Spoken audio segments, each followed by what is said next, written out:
한미 정상이 북한의 핵 공격에는 핵무기로 대응한다는 확장 억제 합의문을 처음으로 발표했습니다. 윤석열 대통령은 잠시 뒤 미 의회에서 상하원 합동연설을 합니다.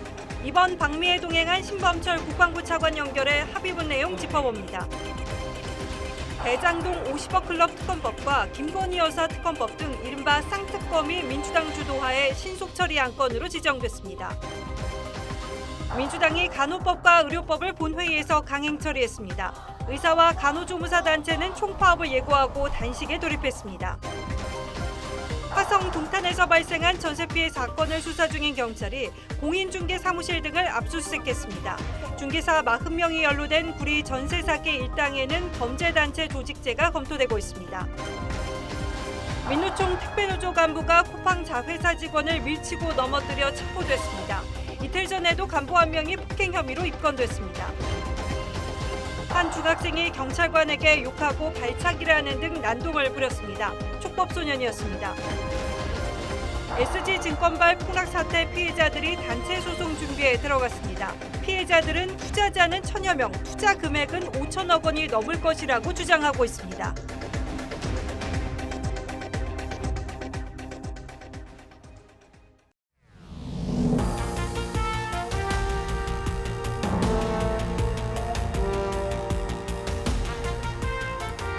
시청자 여러분 안녕하십니까? 뉴스9의 신동욱입니다. 오늘 새벽 열린 한미 정상회담에서 북한의 핵 공격에는 핵무기로 압도적으로 대응한다고 명시한 워싱턴 선언이 발표됐습니다.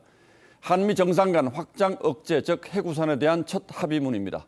이로써 한국과 미국은 1954년 체결된 상호 방위 동맹에 이어서 69년 만에 사실상 핵 동맹의 동반국이 됐습니다.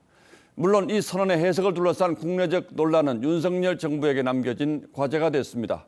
오늘은 먼저 워싱턴 선언의 주요 내용부터 살펴보고 잠시 뒤 대통령 방문길에 동행한 신범철 국방부 차관을 직접 연결해 궁금한 점 물어보는 시간도 마련했습니다. 워싱턴 현지의 김정우 기자 보도로 뉴스9 시작하겠습니다. 미 바이든 대통령과 함께 백악관 로즈가든 회견장에선 윤석열 대통령은 워싱턴 선언에 따른 강력한 북핵 대응을 강조했습니다.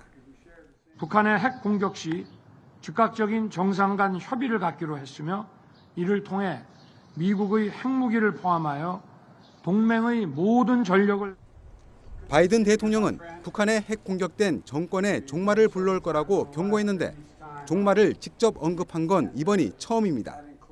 It is unacceptable and will result in the end of whatever regime were to take such an action. 워싱턴 선언은 1978년 한미 안보협의회에서 약속한 핵 우산을 처음으로 구체화한 정상 간 합의로 나토식 핵 협의 그룹을 신설해 핵 작전을 공동 기획하고 실행하는 것이 핵심 내용입니다. 윤 대통령은 미국이 그간 핵 관련 정보를 누구와도 공유한 적이 없다는 점에 의미를 부여했습니다. 이거는 하나의 새로운 확장 억제 방안이고 그렇기 때문에 더욱 강력하다고 자신할 수 있습니다. 공동 성명에선 중국을 겨냥해 인도 태평양 지역의 일방적 현상 변경 시도에 대한 강력한 반대도 처음으로 명문화했습니다. We discussed our work together on promoting peace and stability in the Taiwan Straits, ensuring freedom of navigation in the South China Sea and beyond. 윤 대통령은 한국 시간 오늘 밤 미 의회를 찾아 동맹의 역사와 청사진을 담은 상하원 합동연설을 영어로 할 예정입니다. 워싱턴에서 TV조선 김종우입니다.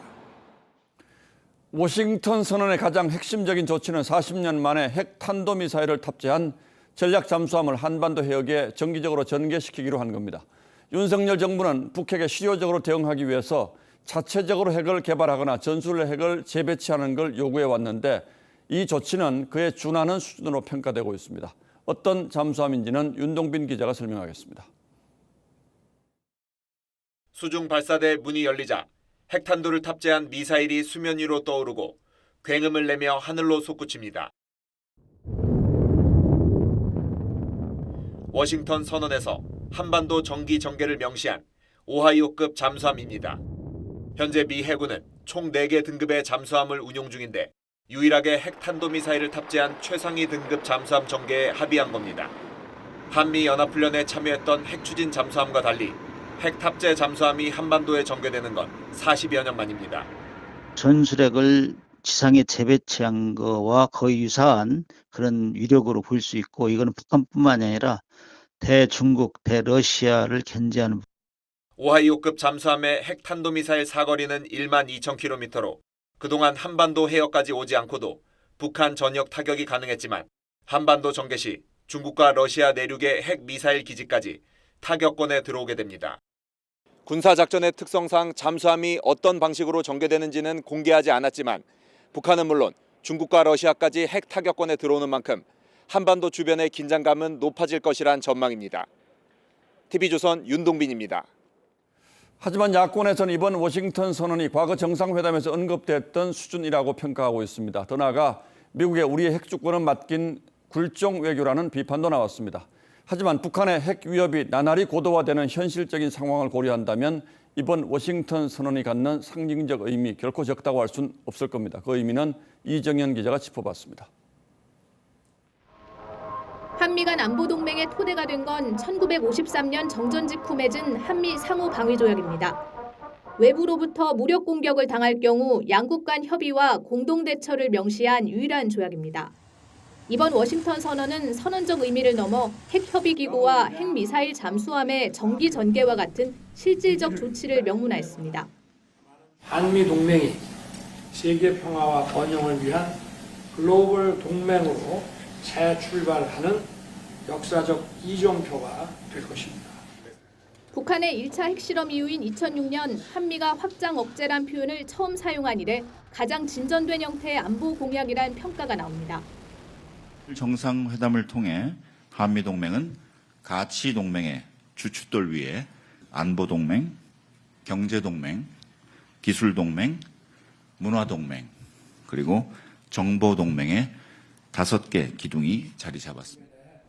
특히 핵협의그룹을 분기별로 1년에 4차례 운영하면서 차관복급인 대표자의 격도 격상될 가능성이 있습니다.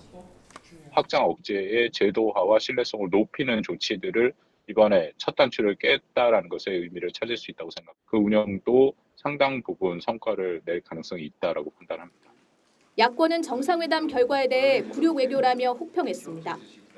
이승만 전 대통령이 지금 돌아온다면 매우 실망했을 가성비 낮은 저자세 외교였다. 문재인 전 대통령은 오늘 4.27 판문점 선언 5주년을 맞아 열린 학술회의에서 한반도 정세가 악화되고 군사적 긴장이 고조되고 있다고 지적했습니다. 여당은 중재자를 자처하다 실패해 핵위기를 자초한 문 전 대통령과 민주당이 아무 반성도 없이 군사적 긴장을 얘기하는 건 후안무치한 일이라고 비판했습니다. TV조선 이정현입니다. 예, 앞서 말씀드린 것처럼 지금부터는 워싱턴의 신범철 국방부 차관을 직접 연결하도록 하겠습니다. 자, 신 차관님 나와 계시죠?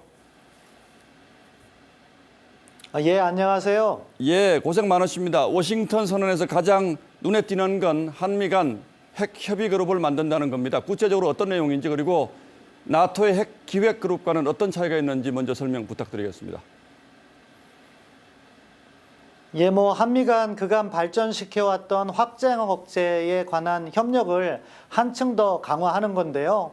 정상 간의 합의로서 앞으로 상설기구를 만들어서 저희가 핵 관련 정보 공유, 그리고 공동 기획, 공동 연습과 같이 확장 억제의 실행력을 제고하기 위해서 이번에 NCG를 만들었습니다. 유럽에 있는 NPG와 차이점은 유럽에는 전술핵이 배치되어 있다는 건데요. 그것을 제외한 거의 모든 부분에서 유럽 못지않게 그 이상으로 유럽의 NPG는 31나라의 다자협인데 우리는 미국과 1대1 협의를 하기 때문에 그 논의 수준은 훨씬 더 긴밀하다, 이렇게 말씀드릴 수 있겠습니다. 예, 잘 알겠습니다. 핵미사일을 탑재한 잠수함을 정기적으로 전개하는 걸 두고는 좀 평가가 엇갈리는 것 같습니다. 전술핵을 배치한 것과 다름없다는 평가도 있고, 또 상시 배치가 아니라면 큰 의미 없다는 주장도 있습니다. 정부는 어떻게 평가하시는지요? 억제력 측면에서는 정말 한층 더 강화됐다 이렇게 평가하고 싶습니다. 핵잠수함이라는 것이 그 은밀한 기동성으로 인해서 전략 폭격기 못지않게 그 이상으로 강력한 위력을 발휘하는 거고요. 물론 그것이 상시 배치되지 않고 주기적으로 오는 것을 합의됐지만 미국의 그러한 전략 자산을 한반도에만 묶어놓기에는 미국도 효용성이나 이런 것을 고민할 텐데 위기가 어느 날 갑자기 고조되는 것이 아니라 사전 징후가 있기 때문에 그런 것까지 고려해서 한미가 적절히 협의한다면 사실상 상시 배치의 효과를 거둘 수 있다 이렇게 평가하고 있습니다. 예, 결국 관건은 미국이 이 합의를 얼마나 성실하게 그리고 실효성 있게 지켜나가느냐 그리고 지켜나갈 의지가 있느냐에 달려있는 것 같습니다. 현장에서 느끼는 분위기는 어떻습니까? 예, 제가 외교부에도 있어봤고 국방부에도 있으면서 미측과 여러 협의를 해봤습니다. 미국이 사실은 어떠한 기구를 만들 때 상당히 소극적인 태도를 보이는데 일단 그 기구가 만들어진다면은 그것을 운영하기 위해서는 성심성의껏 일을 하는 모습을 볼 수 있거든요. 제가 어제 미국 국방부에 들어가서 관련된 논의를 해봤는데 이 확장 억제를 한층 더 강화했고 그것을 위해서 더 노력해야 된다는 그런 부분에 있어서 충분한 공감대를 확인할 수 있었습니다. 자, 그리고 선언문을 보면 우리의 NPT 준수를 재확인한다 이런 부분이 있는데 이게 앞으로 우리 운신의 폭을 좁힐 거라는 지적도 국내에서는 나오고 있습니다. 직설적으로 질문하자면 자체 핵 개발 가능성이 사실상 봉쇄됐다 이런 얘기가 되겠죠. 어떻게 평가하십니까? NPT를 저희가 준수하지 않고 있다가 이번에 NPT를 준수하겠다 이렇게 얘기했다면 우리가 무언가를 양보했다 이렇게 볼 수 있겠지만 우리는 NPT 가입한 이후에 계속해서 이것을 준수해 왔거든요. 그렇기 때문에 새로운 양보를 했다고 보지 않고 협상은 잘 됐다 평가하고 싶고요. 그리고 우리가 자체 핵무장을 포기했느냐? 그것은 우리 스스로 지금 자체 핵무장보다는 확장 억제를 강화하는 것이 더 바람직하다는 인식하에서 우리의 주권적 결정이다 이렇게 말씀드릴 수 있겠습니다. 우리가 자체 핵무장을 하자고 보면은 NPT를 탈퇴해야 될 것이고 그럴 경우 북한과 같이 국제사회의 제재를 받을 수 있는데 북한은 경제 상황이 워낙 망가진 상황이지만 우리 같은 경우에는 국제사회와의 교역이 필요하기 때문에 그러한 리스크를 안기보다는 우리가 확장 억제를 강화하고 우리 자체의 첨단 국방력을 강화해 나가자는 것이 기본적인 방향이기 때문에 그러한 국방 정책, 전략적 방향에서 올바른 결정이 이루어졌다고 말씀드리고 싶습니다. 예, 잘 알겠습니다. 혹시 이것 말고 안보 분야에서 이번에 의미 있는 성과가 있었다면 그것도 좀 언급해 주시죠. 무엇보다도 정상 간 신뢰가 쌓였다 하는 것이 가장 큰 성과라고 볼 수 있고요. 더 나아가서 구체적인 국방 협력과 관련해서 미국 시간으로는 오늘 오후, 한국 시간으로는 내일 새벽에 또 새로운 일정이 있거든요. 그런 것을 통해서 한층 더 강화된 한미 동맹의 모습을 보여드릴 수 있을 것으로 믿습니다. 예, 잘 들었습니다. 마무리 잘하고 돌아오시기 바랍니다. 지금까지 신범철 차관이었습니다. 네.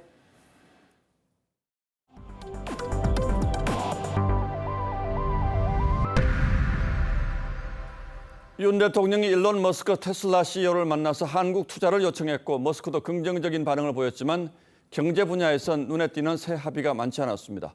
우리 기업들의 관심이 컸던 미국 인플레이션 방지법과 반도체법에 대해서 두 정상은 긴밀한 협의를 이어가는 선에서 문구를 조정했고 재계에선 불확실성이 해소되지 않아서 아쉽다는 평가가 나왔습니다. 워싱턴에서 홍연주 기자가 취재했습니다. 한미 정상은 공동 성명에 미 인플레이션 감축법과 반도체 과학법에 대한 한국 기업인들의 우려를 명시하고 상호 투자를 독려하기 위해 긴밀한 협의를 계속하겠다는 합의 내용을 담았습니다. 공급망 협력을 더욱 강화시켜 나아갈 수 있도록 긴밀한 협의와 조율을 해 나가기로 했습니다. 공동 기자회견에서 바이든 미 대통령은 중국을 겨냥한 반도체법이 한국 기업의 중국 사업에 영향을 준다는 질문에 즉답을 피했습니다. We view South Korea's economic growth as a benefit to the United States as well as freedom around the world. 국내 기업이 미 반도체 보조금을 받으려면 중국에 반도체 투자를 해선 안 된다는 조항을 지적한 건데 삼성과 SK 하이닉스는 일부 반도체 품목의 40%가량을 중국에서 생산하고 있습니다. 한국중견기업연합회는 전기차 보조금 지원과 관련한 구체적 해법이 빠졌다는 성명을 냈습니다. 윤 대통령은 블레어 하우스에서 일론 머스크 테슬라 CEO를 만나 초대형 생산 공장을 뜻하는 기가 팩토리를 한국에 지어달라고 요청했고 이렇게 멀리서 이렇게 맞아서 머스크는 한국이 최우선 후보국 중 하나라고 화답했습니다. 내일 워싱턴 일정을 마치는 윤 대통령은 두 번째 방문지로 세계 최고 수준의 바이오 클러스터가 있는 보스턴에서 세일즈 외교를 이어갑니다. 워싱턴에서 TV조선 홍현주입니다. 국빈 방문의 또 다른 백미는 만찬입니다. 이번 만찬장은 제주 벚꽃으로 화려하게 장식됐고 두 나라 유명 인사들도 많이 참석했습니다. 화제는 단연 윤 대통령의 즉석 노래였습니다. 한 소절 들어보시겠습니다. 보도의 황선영 기자입니다. Well, we wanted to hear you sing it. 한미 동맹의 든든한 후원자이고 주주이신 여러분께서 원하시면 한 소절만. 나비 넥타이를 메고 무대에 오른 윤석열 대통령이 미국의 팝 가수 돈 맥클린의 노래 아메리칸 파이의 한 소절을 부르자 환호성이 터져 나옵니다. A long, long time ago, I can still remember how that music used to make me smile. Something touched me deep inside the day the music died. 평소 윤 대통령이 이 노래를 즐겨 듣는다는 얘기를 들은 바이든 대통령은 돈 맥클린의 친필 사인이 담긴 통기타를 선물했습니다. 만찬 행사에는 할리우드 배우 안젤리나 졸리가 연세대에 다니는 아들과 함께 참석했고 한국인 최초 메이저리거 박찬호 선수 부부도 함께했습니다. 만찬장은 분홍색 제주 왕벚꽃 장식으로 채워졌고 메인 요리는 게살 케이크와 소갈비찜, 된장 소스를 얹은 바나나 디저트가 나왔습니다. 윤 대통령은 바이든 대통령이 아일랜드계인 점을 감안해 우정은 네잎클로버와 같아 찾기는 어렵지만 일단 갖게 되면 행운이 된다는 아일랜드 속담을 인용하면서 한미동맹을 강조했습니다. 우리의 강철 같은 동맹을 위하여. 앞서 공식 환영식은 예포 발사와 의장대 사열, 정상 환영사와 답사로 약 27분간 진행됐습니다. 한미동맹은 미래로 나아가는 동맹이고 행동하는 동맹입니다. It's an unbreakable bond, forged in bravery and the sacrifice of our people. 김건희 여사는 북한 인권간담회에 참석했다가 17개월간 억류된 뒤 풀려난 직후 사망한 오토 원비어의 모친을 만났습니다. 면담 직후 신디 원비어는 악을 향해 목소리를 높여야 한다. 침묵하면 끔찍한 일들이 일어난다고 강조했습니다. 원비어의 부모는 2019년 방한해 문재인 대통령과 면담을 요청했지만 거부된 바 있습니다. TV조선 황선영입니다. 예, 보신 것처럼 워싱턴의 분위기는 화기애애했지만 국내 정치는 오늘도 소란스러웠습니다. 민주당 주도로 직회부대했던 간호법과 의료법이 결국 오늘 국회 본회의를 통과했습니다. 간호법 제정안에 반대해온 국민의힘은 반대 토론을 한 뒤에 본회의장에서 퇴장해 표결에는 불참했지만 170석의 민주당은 표결을 밀어붙였습니다. 여당은 대통령에게 거부권 행사를 건의하겠다고 밝혔습니다. 민주당이 어떻게 간호법 처리를 밀어붙였는지 최민식 기자가 현장에서 직접 지켜봤습니다. 가결되었음을 선포합니다. 여당 의원들이 본회의장에서 퇴장한 뒤 간호법 제정안은 찬성 179표, 기권 2표로 통과됐습니다.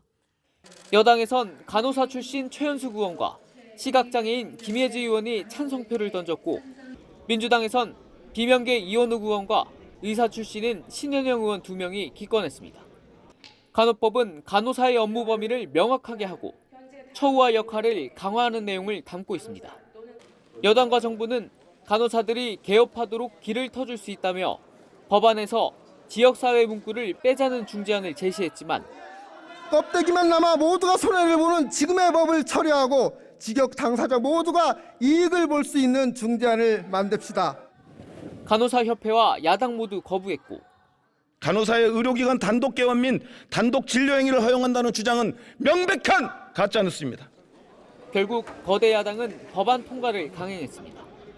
앞서 중범죄를 저지른 의료인의 면허를 일정 기간 정지하는 의료법 개정안도 야당 주도로 본회의를 통과했는데 야권에서도 처벌 수위가 높다며 20표가 넘는 기권표가 나왔습니다. 여당은 양국관리법처럼 간호법에도 제2요구권을 행사해달라고 윤석열 대통령에게 건의하기로 했습니다. 정치적인 목적으로 정략적으로 지금 입법 폭주를 하고 있는 겁니다. 다음 수단들을 강구를 하겠습니다. TV조선 최민식입니다. 간호법 강행 처리는 정치권뿐 아니라 의료계도 두 조각으로 갈라놓았습니다. 간호사협회를 제외한 대부분의 의료단체들이 법안 통과를 반대했고 보건의료연대는 총파업을 예고했습니다. 간호법을 둘러싼 의료계의 갈등은 최원영 기자가 취재했습니다. 의사협회와 간호조무사협회 등 13개 보건의료단체는 간호법 통과를 일제히 규탄했습니다. 의료 현장 혼란 가중 간호법안 절대 반대! 절대 반대! 절대 반대! 절대 반대! 특히 지역사회 문구가 삭제되지 않은 원안 그대로 통과된 것에 대해 중재안을 고려하지 않은 독단적 입법이라고 비판했습니다. 오늘부터 무기한 단식 투쟁에 돌입한다. 간호사만을 위한 특혜이며 직역 이기주의임을 명백히 증명하였다. 이미 지난 25일부터 단식 농성을 벌여온 간호조무사협회는 업무 범위 갈등이 지속될 것이라며 날을 세웠습니다. 국민의 건강 보호를 도외시하고 정치적 목적만을 추구하는 입법임을 만천하에 드러냈다. 이들 단체는 먼저 대표들이 단식에 돌입하는 한편 예고된 다음 달 파업을 어떤 방식으로 할지 논의할 방침입니다. 동시에 대통령의 거부권 행사를 기대하고 있습니다. 하지만 이 경우 간호사 단체가 반발할 가능성이 높습니다. 복지부는 긴급 상황 점검반을 꾸려 현장 혼란을 최소화하겠다고 밝혔습니다. 하지만 최근 간호 인력 대책을 내놓고도 중재에는 실패해 피해가 국민들에게 돌아가게 됐다는 비판은 피하기 어려워 보입니다. TV조선 최은행입니다. 그리고 오늘 본회의에서는 이른바 50억 클럽과 김건희 여사 특검법을 신속 처리 안건으로 지정하는 안건도 민주당 주도로 강행 처리됐습니다. 두 특검법은 법사위와 본회의 심의를 거쳐 오는 12월 중순쯤 본회의 표결에 붙여질 예정인데 윤 대통령이 거부권을 행사할지 여부가 내년 4월 총선에서 큰 변수가 되게 생겼습니다. 보도에 오현주 기자입니다. 50억 클럽과 김건희 여사 특검, 이른바 쌍특검의 패스트트랙 지정 표결이 시작되자 의회 폭주규탄, 돈봉투 방탄이라고 적힌 손팻말을 자리에 붙인 여당 의원들이 본회의장을 빠져나갑니다. 민주당과 정의당, 야권 성향 무소속 의원까지 183명이 표결에 참여해 50억 특검은 찬성 183표, 김건희 여사 특검은 찬성 182표로 통과됐습니다. 가결되었음을 선포합니다. 표결에 앞서 야당은 검찰이 믿을 수 없다며 특검을 주장했고 국민의힘과 검찰의 침묵은 단순한 지연이 아닙니다. 이것은 비호이자 은폐이고 여당은 이재명 방탄, 돈봉투 방탄용이라고 반발했습니다. 사법 리스크를 덮으려는 민주당, 그리고 노란봉투법이라는 불법 파업 조장법을 처리하기 원하는 정의당이 입법 거래를 두 특검 법안은 법사위에서 최대 180일, 본회의에서 최대 60일을 심사할 수 있는데 법사위원장이 여당 소속이라는 점을 고려하면 240일이 지난 12월 중순에나 본회의에 상정될 가능성이 높습니다. 야당은 국민 다수가 지지하는 법이라고 강조했습니다. 철저하고 공정하게 수사를 신속하게 해왔다면 이 상황까지 이르지 않았을 것입니다. 하지만 여당은 문재인 검찰이 수년간 털었는데도 나온 게 없었다며 김건희 스토킹법이라고 지적했습니다. 총선을 앞두고 민심을 흐트러뜨리고 그다음에 국정에 부담을 주기 위한 매우 정치적인 의도로 TV조선 오현주입니다. 인천에서 발생한 대규모 전세 사기와 관련해서 극단적 선택을 하는 비극이 잇따른 데다가 피해 세대도 워낙 많아서 저희가 인천 지역 사건을 좀 더 자주 전해드렸습니다만 지금 전세 사기는 수도권 일대 곳곳에서 벌어지고 있다고 해도 과언이 아닙니다. 관련해서 경찰이 수사에 속도를 내고 있습니다. 우선 화성 동탄에서 발생한 사건과 관련해서 경찰이 공인중개사무실 등을 압수수색했고 또 중개사 40명이 연루된 구리 전세 사기 일당에게는 조직폭력에 적용하는 범죄단체 조직죄를 검토하고 있습니다. 노도일 기자입니다. 동탄의 한 공인중개사 사무실입니다. 경찰관이 압수수색 상자를 들고 나옵니다. 혐의 입증할 만한 자료 나왔나요? 경찰은 오늘 오피스텔 260여 채가 연관된 동탄 전세 사기 사건과 관련해 소유주인 A씨 부부의 집과 공인중개사무소 등지를 압수수색했습니다. 피해 신고 2주 만에 강제 수사에 전환한 겁니다. 부부와 관련된 전세보증금 피해 신고가 118건으로 늘어난 가운데 경찰은 이들의 범행에 고의성이 있었는지 등을 조사할 방침입니다. 구리 전세 사기 사건에 대한 경찰 수사도 빨라지고 있습니다. 구리와 서울, 인천 등지에 940여 채를 보유한 B씨는 어제 구속됐습니다. 경찰이 예상한 피해 규모만 수백억 원으로 추정됩니다. 집주인한테 연락해서 나중에 날 보고 본인이 내놓을 거고 못 준다고 얘기를 했으니까. 경찰 조사 결과 구리 전세 사기 일당 60명 가운데 40명이 공인중개사였습니다. 이들은 분양대행사의 뒷돈을 받고 전세 사기에 가담한 혐의를 받고 있습니다. 분양팀들이 있었지, 작업하러. 그분들이 뭐 수수료 500씩 막 이렇게 끌고 다녔는데. 경찰은 구리 전세 사기 일당에게 범죄단체 조직죄를 적용하는 방안을 검토하고 있습니다. TV조선 노도일입니다. 전세 사기 피해자를 구제하기 위한 정부 대책도 발표됐습니다. 앞서 원희룡 장관은 세금으로 전세 사기 피해금을 대납해주는 선례는 남길 수 없다고 했는데 전반적으로 그런 기조가 반영됐습니다. 그래서 이번 정부 대책에 대한 평가도 엇갈립니다. 이 피해자 주거 안정에 도움이 될 거라는 판단도 있지만 또 피해자를 걸러내려는 대책 아니냐는 반발도 만만치 않습니다. 피해자로 인정받기 위해서는 요건 6가지를 충족해야 하기 때문인데 김혜나 기자가 그 요건들을 살펴봤습니다. 집주인이 고의로 전세 사기를 저지른 경우엔 재난으로 간주해 국가가 나서지만 집값 하락에 따른 깡통 전세에는 개입하지 않는다는 게 정부의 기본 방침입니다.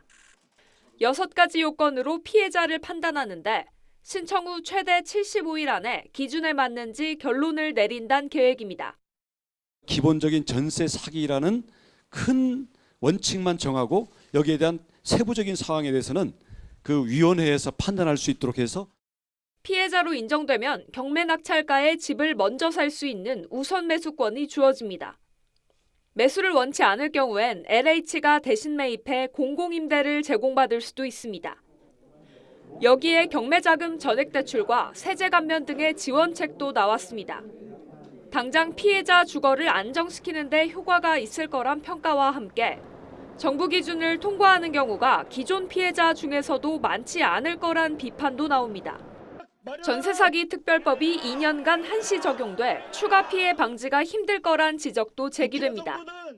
걸러내겠다 정도의 수준인 거거든요. 동시 충족하시고 이렇게 하는 경우가 정말 1%나 될까? 야당이 주장해온 선보상 후 구상 방안도 제외되면서 정부 대책의 실효성 논란은 당분간 이어질 전망입니다. TV조선 김예나입니다. 민노총 택배노조 간부가 쿠팡 자회사 직원을 밀치고 넘어뜨려 체포됐습니다. 이틀 전에도 간부 한 명이 쿠팡 배송 캠프로 진입을 시도하다가 폭행 혐의로 입건됐죠. 이 민노총 택배노조가 쿠팡에 지회를 세우자마자 폭력 사태가 반복되고 있습니다. 이유경 기자입니다. 한 남성이 빠르게 달려가더니 맞은편 남성을 거세게 밀칩니다. 부딪힌 남성은 그대로 뒤로 밀려 넘어집니다. 어제 저녁 9시 40분쯤 경기도 용인 쿠팡 배송센터 앞에서 건물 안으로 들어가려던 택배노조 간부 A씨가 쿠팡 직원을 폭행한 혐의로 경찰에 입건됐습니다. 지난 24일 민주노총 택배노조가 쿠팡 물류 자회사에 지회를 설립한 이후 잇따라 폭력 사태가 벌어지고 있는 겁니다. 설립 첫날에 또 다른 간부 B씨가 쿠팡 직원의 머리를 조여 넘어뜨리고 욕을 하다 폭행 혐의로 입건됐는데 경찰 구경해! 바로 다음 날에도 배송 차량 화물칸에 몰래 몸을 숨기고 건물 안으로 들어가 마찰을 빚었습니다. B씨는 4년 전에도 다른 회사 비노조원 택배기사를 날라차기로 폭행하는 영상이 공개돼 논란이 됐었습니다. TV조선은 택배노조 측 입장을 직접 듣기 위해 연락했지만 답변을 거부했습니다. 택배노조가 낸 보도자료를 보면 폭력 사태에 유감을 표하면서도 조합원과 상급단체 노동조합 간부의 사업장 출입을 막아 벌어진 일이라고 주장했습니다. 쿠팡 측은 해당 택배노조 간부 2명을 경찰에 고소하는 한편 직원의 안전을 위협하는 행위에 대해 법적 조치 등 강력하게 대응할 것이라고 밝혔습니다. TV조선 이유경입니다. 한 중학생이 파출소에서 경찰관에게 욕하고 발차기를 하는 등 난동을 부렸습니다. 훈방 조치됐습니다. 만 14살 미만인 촉법소년이었기 때문인데요. 이 폭행 영상이 인터넷에 퍼지면서 논란이 불거지고 있습니다. 이승훈 기자입니다. 충남 천안의 한 파출소입니다. 앳된 얼굴의 소년이 수갑을 풀어주지 않는다고 경찰관에게 욕설을 하더니 연신 발길질을 합니다.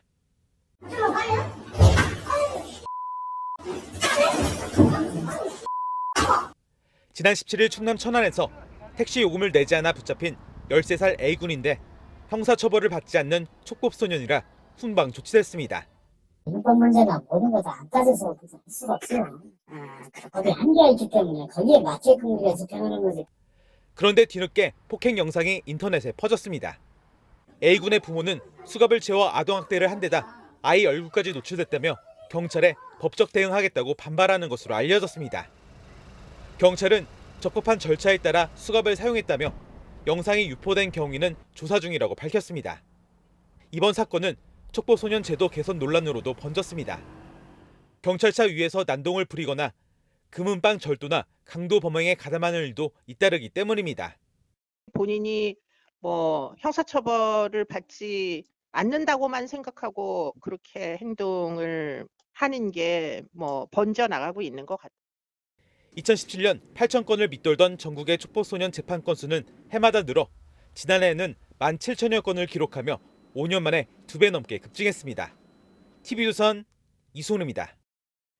서울의 한 술집에서 술을 마신 뒤 돈을 안 내고 도망치려던 남성이 이를 제지하는 종업원 3명을 차로 치고 달아났습니다. 한 명은 크게 다쳐서 위급한 상황이 벌어질 정도였는데요. 도주 장면이 주변 CCTV에 남겨졌습니다. 정은하 기자가 단독 보도합니다. 한 남성이 종업원 2명과 함께 술집을 나옵니다. 40대 A씨가 술값 200만 원을 안 내고 도망치려 하자 종업원이 따라 나온 겁니다. 종업원 한 명이 가세해 실랑이를 벌이는 사이 A씨가 갑자기 자신의 차에 올라탑니다. 종업원이 뒷문을 열며 막으려 시도하지만 A씨는 후진하며 종업원 3명을 잇따라 들이받았습니다. 종업원이 모두 쓰러지고 A씨는 그대로 현장에서 달아났습니다. 이 과정에서 차에 친 한 종업원은 배 부위 등을 크게 다쳐 긴급 수술을 받았고 다른 2명도 부상했습니다. A씨는 당시에 술에 취한 상태였던 것으로 알려졌는데 종업원들이 차에 치였음에도 별도의 구호 조치 없이 이 길로 곧장 차를 몰고 모습을 감췄습니다. 경찰은 CCTV에 찍힌 차량 번호를 토대로 다음 날 오후 4시 서울 동대문에서 A씨를 붙잡았습니다.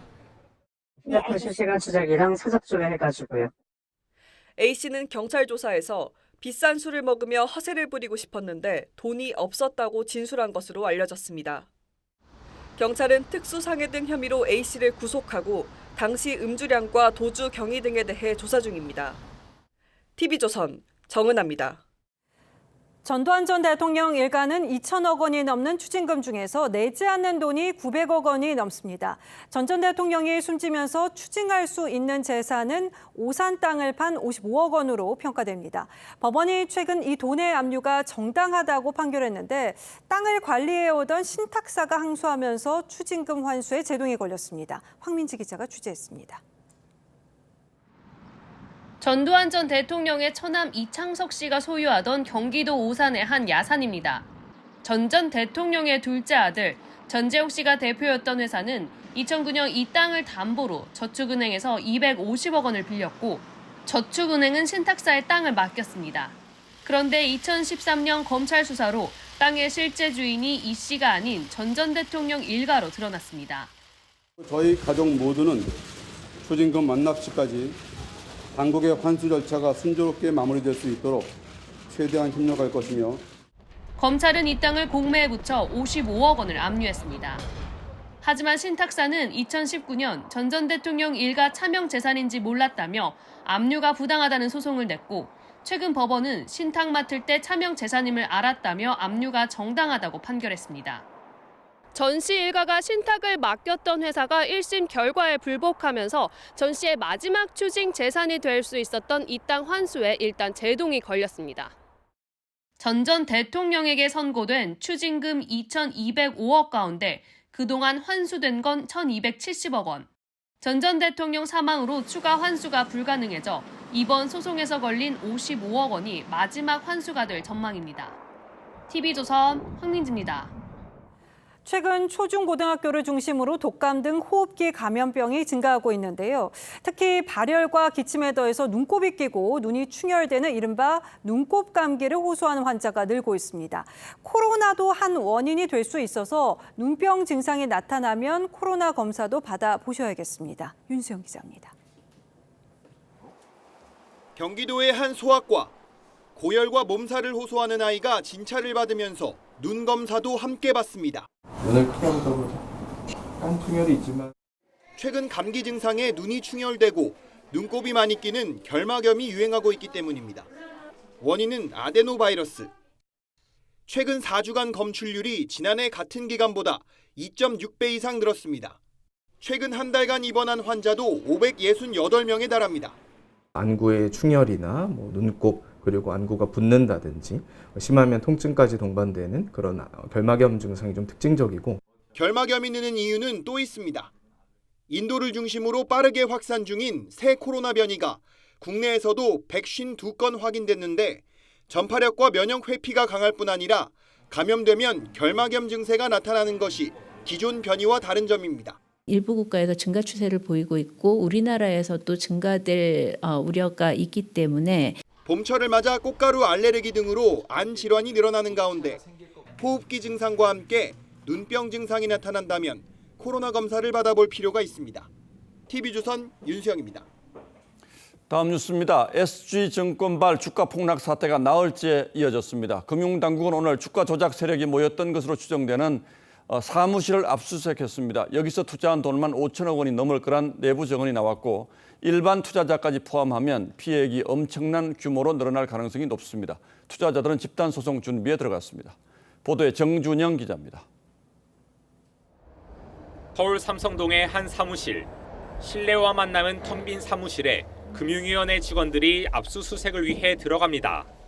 최근 폭락한 8개 종목에 주가 조작 혐의를 받는 투자 컨설팅 업체가 있던 곳입니다.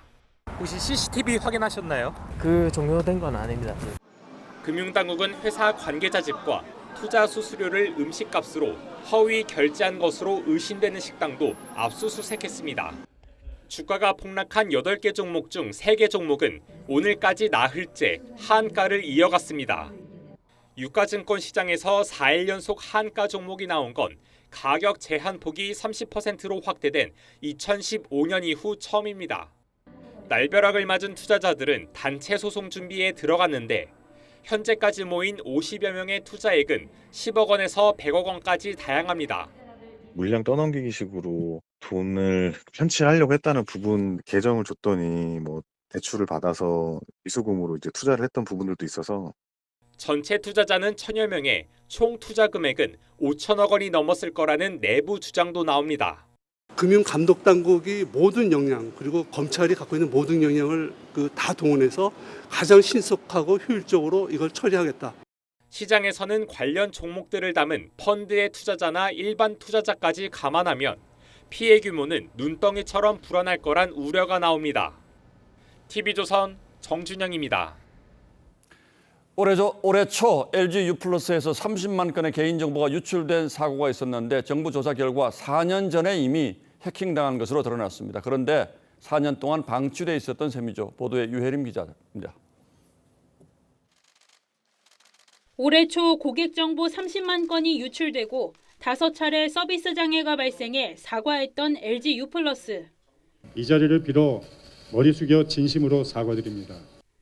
과기정통부가 해킹 원인을 들여다봤더니 해당 고객 정보는 4년 전인 2018년 6월에 빠져나간 것으로 나타났습니다. 납품 초기에 일괄적으로 부여되는 고객 시스템 관리자 계정 비밀번호인 애드민을 바꾸지 않고 그대로 사용해 해커가 손쉽게 악성 코드를 심어 고객 정보를 빼돌릴 수 있었습니다. 그 제품이 납품됐을 때의 초기화로 설정이 돼 있었고요. 해당 관리자 계정으로 악성 코드를 그 웹쉘을 설치할 수가 있었고요. 120분간 이어진 서비스 장애도 허술한 보안이 원인이었습니다. 네트워크를 연결해주는 라우터 68개가 보안 장비 없이 외부에 노출돼 디도스 공격의 표적이 됐습니다. LG U+는 보안 예산 및 인력도 이통삼사 중 가장 부족한 것으로 나타났습니다. 고객분들께 다시 한번 사과드리고 과기부의 시정 요구 사항들은 최우선적으로 수행할 예정입니다. 정부의 개선 요구에 LG U+는 1,000억 원을 투자해 보안을 강화하겠다고 밝혔습니다. TV조선 유혜림입니다. 시진핑 중국 주석과 젤렌스키 우크라이나 대통령이 지난해 전쟁 발발 이후 처음으로 전화 통화를 했습니다. 러시아와 가까운 중국이 중재자로 나선 모양새여서 국제사회에 큰 관심을 끌었는데 통화 뒤에 나온 여러 당사국들의 반응은 어땠는지 최원희 기자가 취재했습니다. 중국과 우크라이나 정상 간 첫 전화 통화가 이뤄진 뒤 중국 언론들은 일제히 강대국의 책임감을 보여줬다며 자찬했습니다. 시진핑 주석은 통화에서 대화와 협상이 유일한 길이라고 강조했고 우크라이나 등의 유라시아 특사를 보내겠다며 중재 외교를 예고했습니다. 中方在乌克兰问题上始终站在和平一边，是政治解决危机的倡导者，劝和促谈的推动者。 젤렌스키 대통령도 이번 통화가 두 나라에 자극을 줄 기회라고 평가했습니다. 공석이던 주중대사도 임명했습니다. Україна та Китай, як і абсолютна більшість світу, однаково зацікавлені у міцності суверенітету націй та територіальній цілісності. 서방은 두 정상 통화에 일단 환영의 뜻을 밝혔지만 의미 있는 계획으로 이어질지 당장은 알 수 없다는 백악관 발표처럼 반신반의하는 분위기입니다. 실제 통화 직후 중국이 낸 성명엔 침공 주체인 러시아에 대한 언급이 없습니다. 우크라이나 전쟁이란 표현도 자제하며 사태라고 썼습니다. 외신은 중국이 국제사회의 중재자로 보이길 원하지만 러시아와의 밀착 관계를 감추려는 의도가 있다고 평가했습니다. TV조선 최원입니다. 우주의 모든 것을 빨아들이는 블랙홀의 윤곽이 4년 전 최초로 드러나서 주목을 받았죠. 이번에는 블랙홀 바깥에서 물질이 빨려 들어가는 모습이 새롭게 관측됐습니다. 우리나라를 포함한 국제 공동 연구진이 밝혀낸 성과인데요. 블랙홀의 신비 최훈정 기자가 전합니다. 밝은 빛을 내는 둥근 모양의 고리. 강력한 중력의 블랙홀이 주변 물질을 빨아들이며 만들어내는 부착 원반의 모습입니다. 부착 원반은 물질이 블랙홀로 빨려 들어가며 둥근 원형처럼 보이는 현상입니다. 지구에서 5,400만 광년 떨어진 M87 은하 블랙홀의 부착 원반을 국제 공동 연구진이 최초로 관측했습니다. 수십 년간 예측만 무성했던 블랙홀 부착 원반을 사상 최초로 직접 영상화해서 존재를 증명했다는 점에서 중요한 전환점이 되는 결과라고. 우주 주변 물질을 모두 흡수한다는 의미에서 붙여진 이름 블랙홀. 이 과정에서 기체와 액체가 빠르게 방출되는데 이때 분출되는 가스 Z가 블랙홀의 그림자와 동시에 발견된 건 이번이 처음입니다. 블랙홀이 내뿜은 Z는 멀리 떨어진 별과 은하들의 진화에도 영향을 주는 것으로 알려졌습니다. 이번 관측은 우리나라 전문가 등 121명의 국제 공동 연구진이 6년간의 연구 끝에 거둔 성과입니다. 블랙홀이 주변의 물질을 흡수하는 과정에서 어떻게 막대한 에너지를 분출시켜서 멀리 떨어진 은하의 진화에 영향을 미치는지에 대해 파악할 수 있는 실마리가 될 것으로 생각합니다. 공동 연구진은 추가 관측을 통해 블랙홀의 신비를 풀어갈 예정입니다. TV조선 최윤정입니다. 미국 아이다호에서는 매년 이맘때쯤 고속도로에 수천 마리의 양들이 나타납니다.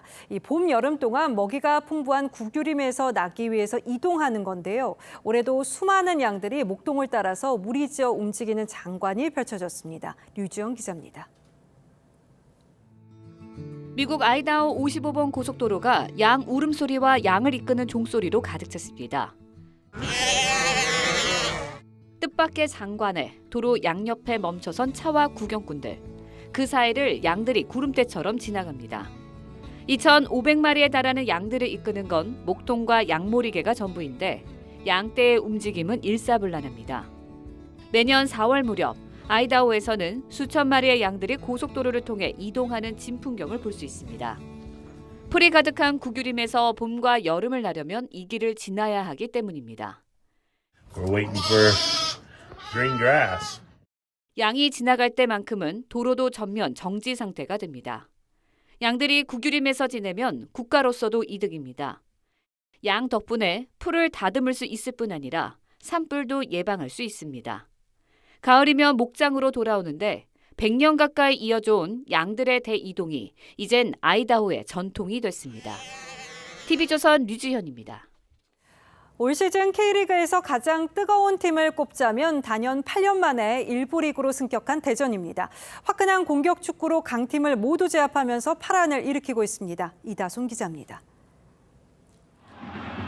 안톤의 논스톱 슈팅이 골망을 가르며 선제골에 성공한 대전. 압권은 후반 28분이었습니다.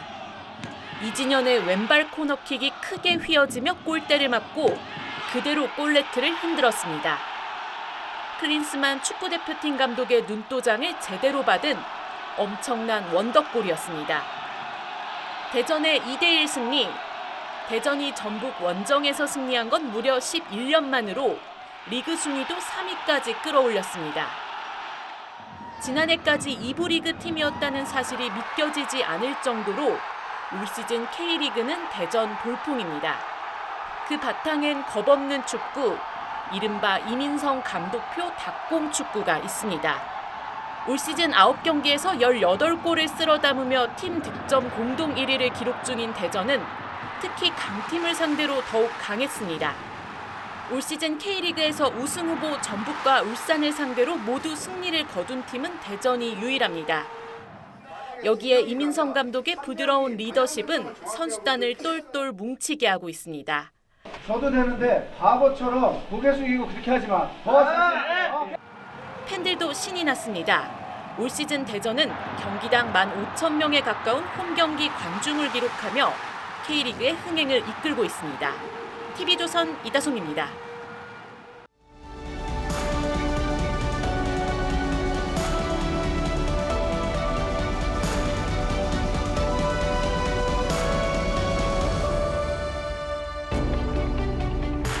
프랑스 북부 세느강 절벽 위에 이렇게 옛 성이 서 있습니다. 영국의 사자왕 리처드가 지은 샤또 가이아르입니다. 프랑스 왕 필립 2세가 여러 번 공략했지만 번번이 실패한 철옹성이었죠. 거기에 돌파구를 연 것이 들짱코 랄프였다고 합니다. 냄새를 기가 막히게 잘 맡는 병사가 코를 벌렁거리며 인분 하수로를 찾아낸 겁니다. 똥물을 뒤집어쓰며 침투해 안에서 성문을 열면서 요새가 함락됐다고 합니다. 개똥도 쓸 데가 있고 군뱅이도 구르는 재주 있다는 우리 속담을 그대로 닮았습니다. 그런가 하면 중국 전국 시대의 재상 맹상군은 3,010객을 거느렸습니다. 개도둑과 성대모사꾼까지 걷어 먹였답니다. 그런데 이 둘이 죽을 처지에 놓인 맹상군을 구합니다. 개를 훔쳐내고 새벽닭 우는 소리를 내서 성문이 열리면서 도망쳤다고 하죠. 하찮은 재주도 쓸모있다. 얄팍하고 야비한 재주로 남을 속인다는 고사입니다. 풀빵구리에 생쥐 드나들듯이라는 속담도 있습니다. 풀떡 담아둔 질그릇에 들락거리는 주량이 참 방정맞지 않습니까? 민영배 의원은 정치사에 남을 희대의 꼼수로 무소속이 돼서도 민주당 광주시장 후보 상임선대위원장을 맡았습니다. 민주당 지방선거 공천장 수여식에도 참석했습니다. 제가 뭘 위장탈당을 했습니까? 뭐 어떻게 위장탈당을 했습니까? 저는 지금 민주당 소속이 아니에요. 그렇게 언성을 높였던 그가 복당한 뒤 의도치 않게 소란스러웠다, 송구하다며 사뭇 점잖은 말씀을 올렸습니다. 거수기처럼 검수완박 법안을 통과시킨 뒤에는 이렇게 비아냥거리더니 이제는 전혀 딴 사람입니다. 진짜 민영배는 누구였습니까? 어쨌든 저는 그때 그 모습이 훨씬 그답다는 생각을 합니다. 천박한 제주도 쓸모있다는 말도 있지 않습니까? 그런 그를 복당시키면서 민주당은 대의적 결단이자 책임지는 자세라고 했습니다. 과연 그런지 지난달 꼼수 탈당의 위법 위헌성을 지적한 헌법재판소 결정문을 다시 보겠습니다. 국회법과 헌법상 다수결 원칙을 위반한 것이라고 명시되어 있습니다. 그런데 민주당은 민 의원 탈당을 대의를 위한 희생이라고 했습니다. 정작 민 의원은 헌재 판단을 존중한다고 한 바 있죠. 결단코 위장 탈당은 아니라더니 이제 와서는 대의를 위한 희생이었고 그러면서 또 헌재 판단을 존중한다뇨. 국민을 대체 뭘로 보는 겁니까? 민주당은 탈당 경력자에게 주는 공천 불이익도 면제, 이른바 희생을 보상했습니다. 재산 축소 신고 혐의로 벌금형을 받은 김홍걸 의원도 슬그머니 복귀시키겠다는 태세입니다. 가뜩이나 민주당은 돈봉투 사건을 어물쩍 남의 일처럼 넘어가려는 듯한 품새입니다. 어차피 부끄러움과는 거리가 멀다 해도 국민의 시선까지 이렇게 무서워하지 않는 담대함이 그저 감탄스러울 뿐입니다. 4월 27일 앵커의 시선은 어수선할 때 슬그머니였습니다.